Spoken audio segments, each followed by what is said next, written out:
یہ فیٹف کی black list, اگر پاکستان فیٹف میں بلیک لسٹ میں چلا جاتا ہے تو ہمارے ملک کے اوپر کیا اثرات آئیں گے، کیونکہ یہ لوگوں کو ابھی نہیں سمجھ آ رہی.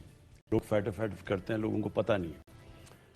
فیٹف ہے فائنینشیل ایکشن ٹاسک فورس، جس کا مقصد یہ ہے کہ ٹرانسپیرنسی آئے اور اکاؤنٹیبلٹی آئے آپ کی جو پیسہ موو کرتا ہے. اس کے اندر ڈرگ منی بھی ہو سکتی ہے، اس کے اندر فائنینسنگ ٹیرر فائنینسنگ بھی ہو سکتی ہے، اور اس میں منی لانڈرنگ بھی ہو سکتی ہے. ان کا وہ یہ چاہتے ہیں کہ ٹائٹ کنٹرولز کریں، جس کی وجہ سے ہمیں یہ لیجسلیشن اسمبلی میں لے کے آئے.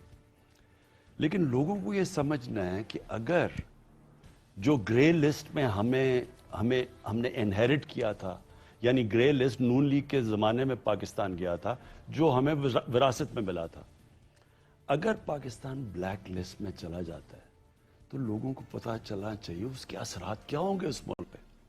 اس کا مطلب ہوگا کہ ہمارے بینکوں کے، جس طرح ایران کا حال ہے، ساری ڈیلنگز ختم ہو جائیں گی.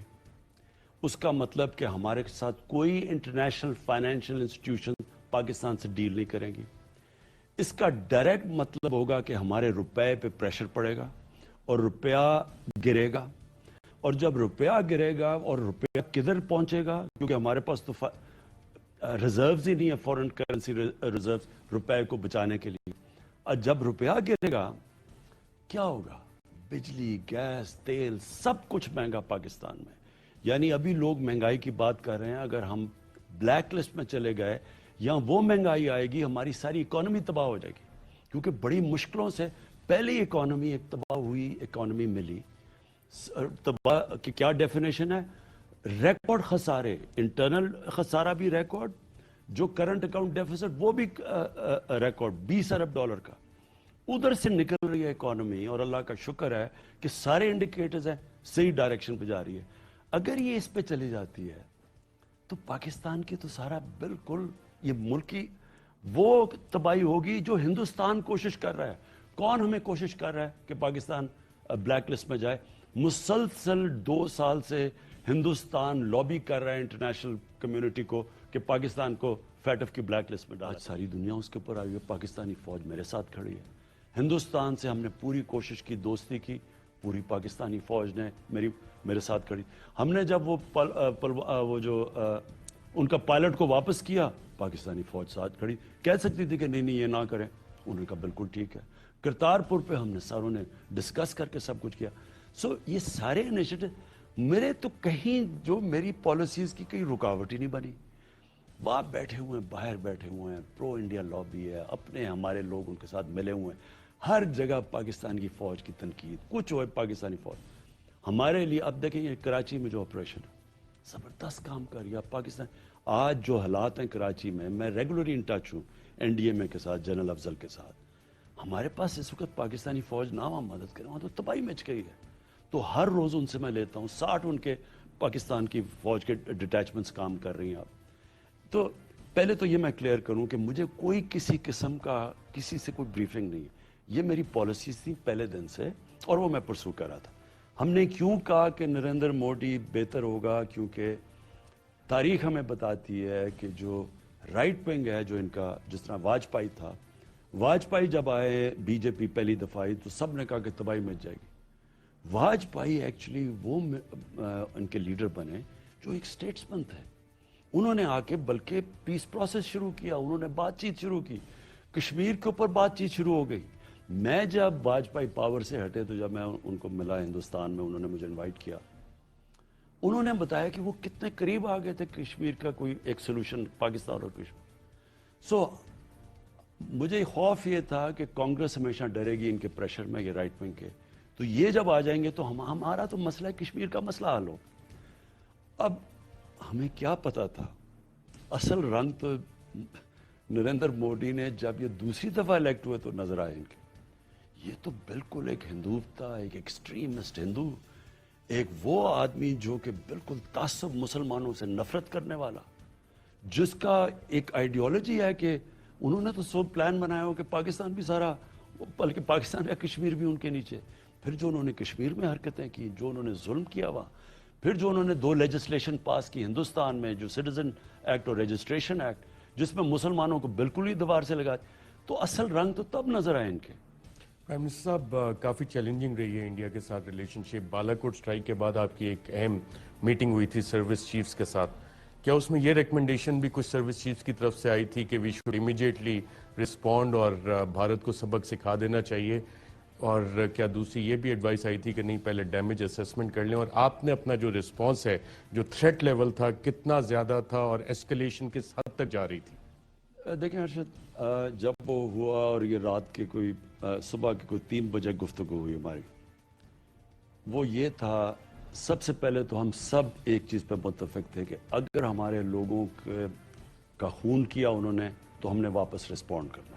اس میں ہم سب کلیئر تھے اور ٹارگٹ بھی سیٹ کیا ہوا تھا کہ جب پاکستان نے رسپونڈ کرنا تھا اور ادھر ان کی کافی کیجولٹیز ہونی تھی.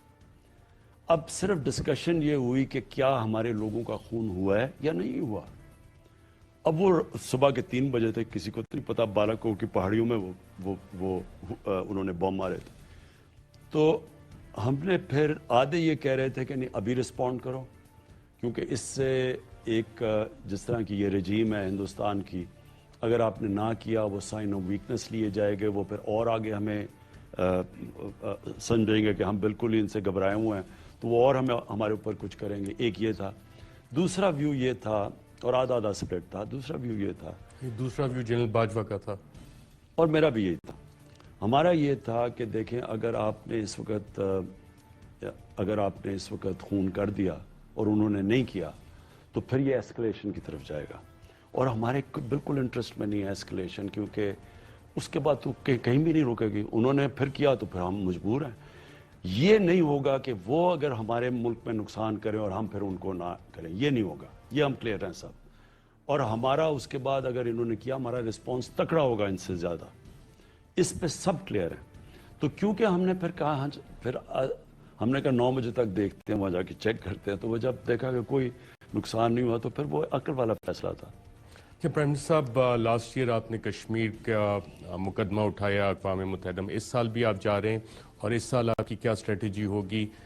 بھارت کے حوالے سے آپ نریندر مودی، بی جے پی کو جو آپ نے ایک نیریٹو دیا ہندوتوا کا، اس کو ایمفسائز کریں گے؟ مسلم ممالک کو اس ایشو پہ آپ کیسے ساتھ لے کے آئیں گے؟ پہلے دیکھیں ارشد، اس وقت وہ سچویشن کیا کشمیر کا، میرے خیال میں ہندوستان جو میں کہتا جا رہا ہوں اسٹریٹجک بلنڈر کر گیا کشمیر میں. یہ بہت بڑی انہوں نے مس کیلکولیشن کیا. ان کی جو اسمپشن تھی کہ ہم اگر کشمیر میں یہ کریں گے تو ان کی اسمپشن یہ تھی کہ کشمیر کے لوگ اتنی فوج دیکھ کے ان کا اور یہ پوری طرح ان کو دبائیں گے اور وہ کرش ہو جائیں گے اور وہ پھر مان جائیں گے. پھر یہ لوگ سیٹل کر دیں گے باہر، ڈیموکریسی بدل دیں گے اور یہ پھر ساری دنیا بھی تسلیم کر لے گی. دنیا ویسی ان کے ساتھ ہے. لیکن ان کی نمبر 1 اسمپشن یہ تھی کہ پاکستان کچھ نہیں کرے گا، چپ کر کے بیٹھ جائے گا. کیونکہ پاکستان چپ کر کے بیٹھا ہوا تھا. ہمارے جو پچھلے حکمران تھے انہوں نے بڑے ان کو غلط سگنل دیے ہوئے تھے. حریت لیڈر سے نہیں ملے، ہندوستان گئے، کشمیر کا نام نہیں لیتے تھے. ان کی ہماری ایک فورن سیکرٹری تھی، انہوں نے کہا ہمیں انسٹرکشنز تھیں کہ ہندوستان کی تنقید نہیں کرنی. تو وہ اور پھر جس طرح وہ شادی پہ بلایا اور یہ اور وہ، تو ان کو یہ تھا کہ یہ پاکستان اس وقت بڑے برے معاشی حالات میں ہیں اور ویسے بھی عمران خان نے بھی دوستی کرنے کی کوشش کی تو یہ کچھ نہیں کریں گے. ان کو پتہ ہی نہیں تھا کہ ہم نے جس لیول پہ اس کو اٹھانا تھا، تو جس لیول پہ پاکستان اٹھایا ہندوستان نہیں ایکسپیکٹ کر رہا تھا. اس سے ہوا کیا؟ پہلے تو وہ کشمیر کے لوگ دبے نہیں. آج کشمیر کے اندر وہ لائیو ہے، بالکل ان کی موومنٹ تیار ہے، وہ بالکل کرش نہیں ہوئے. یہ سب سے بڑی چیز. سیکنڈلی انٹرنیشنلائز ہو گیا issue, United nation security council میں اٹھایا گیا. میں نے خود ورلڈ لیڈرز کو ٹیلی فون کر کے سمجھایا بار بار کہ یہ بڑا خطرناک چیز ہے جو کشمیر میں ہے، کیونکہ اس کا ایونچولی تو یہ ایکسپلوڈ کر سکتی ہے اور آل آؤٹ کانفلکٹ میں. تو اس کی وجہ سے یہ ان کو کرش نہیں کر سکے جیسے ان کا پلان تھا. ان کے بڑے خطرناک عزائم تھے. انہوں نے ان کو بڑی بری طرح مارنا تھا. آگے انہوں نے ویسے ظلم تو بڑا کیا ہے، لیکن ان کا اس سے زیادہ خون کرنا تھا ان کو، اور جس سے انہوں نے بالکل بیٹھ جانا تھا. وہ اب کر نہیں سکتے، ساری دنیا کی نظریں وہاں. اور میرے خیال میں اب یہ بند گلی میں پھنس گئے ہیں. اب کشمیر کے انہوں نے وہ کیا ہے کہ سارے ایک یونائٹ ہو گئے ہیں کشمیر کے لیڈرز کے جناب واپس کرو 370. اب جب 370 کو واپس کرتے ہیں جو سپریم کورٹ میں بھی کیس ہے اس کے بھی امپلیکیشنز ہیں. تو میرے خیال میں انہوں نے بہت بڑی غلطی کر بیٹھی ہے. اور مجھے تو کشمیر کا وہ نظر آ رہا ہے کہ کشمیر کے اندر کوئی بھی اب پرو انڈین پولیٹیشن سیاست نہیں کر سکے گا.